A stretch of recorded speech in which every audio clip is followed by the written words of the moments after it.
Hi, my church family. I am doing my devotional for this week, and I just got done doing a First Kids devotional, which, by the way, just a plug. If you have not been uh, looking at the First Kids series and worship service or sharing it with your grandchildren or your children, you really want to do it because we have a fabulous worship service that is put together every week. Anyway, I had this background for my devotional for the kids, and I almost changed it, came very close to changing it before I talked to you guys. And then I thought better. Now, most of you know what this is or the background. Most of us have been here. Disneyland.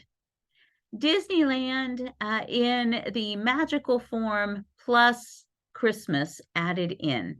Magical on top of magical.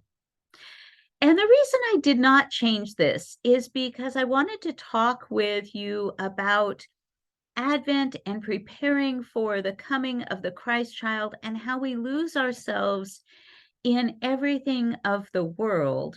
And then Christmas comes, Christmas goes, and we have not given honor and glory to the Christ child. The reason I left this, maybe you already are seeing the significance, we take the opportunity during the holidays to spend time with family, to go on vacations, maybe go to Disneyland during Christmas, which, by the way, I did once with my kids and will not do again. I would love if it looked like this with no crowds, but the crowds were so bad you couldn't even see the cement or the trolley marks or the doors on the vendors. You couldn't even get into the stores, let alone the rides. It took so long to get on rides.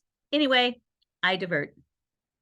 I thought it would be great to take my kids there at Christmas. And you know what happened? I just got frustrated with all of the crowds, all of the people, not having enough time to do all of the rides and not I this was before I was a pastor, so I think that a lot of people can relate, but not once did I think of the Christ child at Christmas.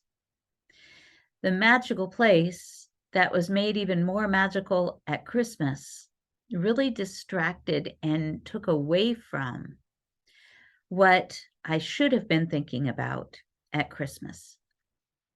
Now, fast forward to the time where here I am as a pastor. There's still a lot on my plate, and I'm sure a lot on your plates that can take away from the coming of the Christ child.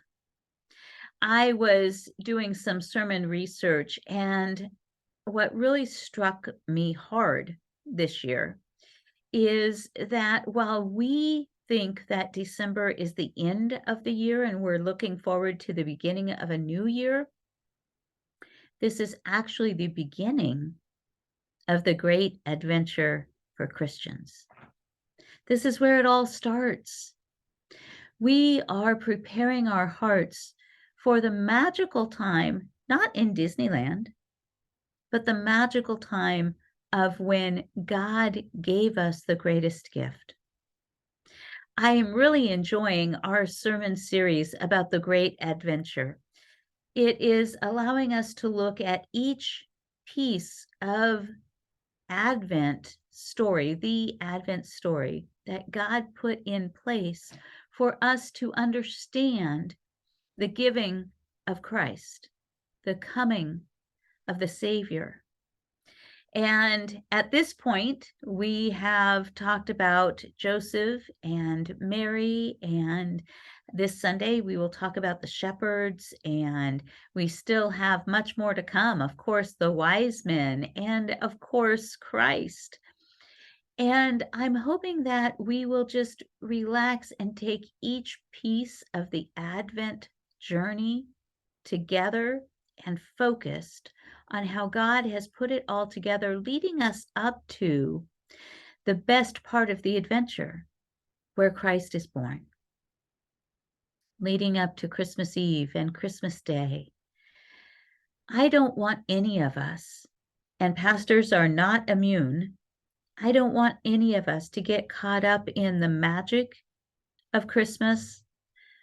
I think Disney is fine. I love Disney. I am a big Disney fan and will go anytime I get the opportunity, except maybe Christmas, because I did that once. But no matter what we're doing, let's not allow the magic of Christmas as God intends to be covered up by the magic on top of magic, whether it's Disney or the world of gifts. My prayer for each one of us as we are early in our Advent journey is that we keep an eye on what it really means.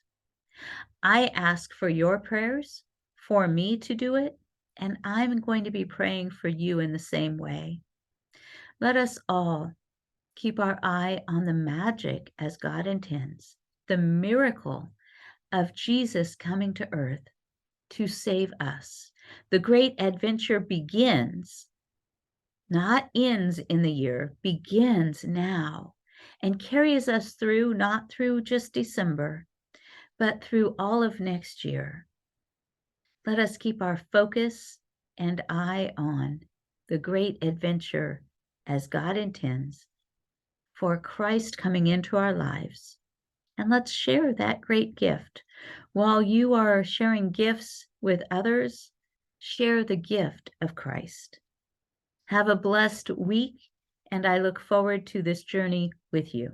God bless.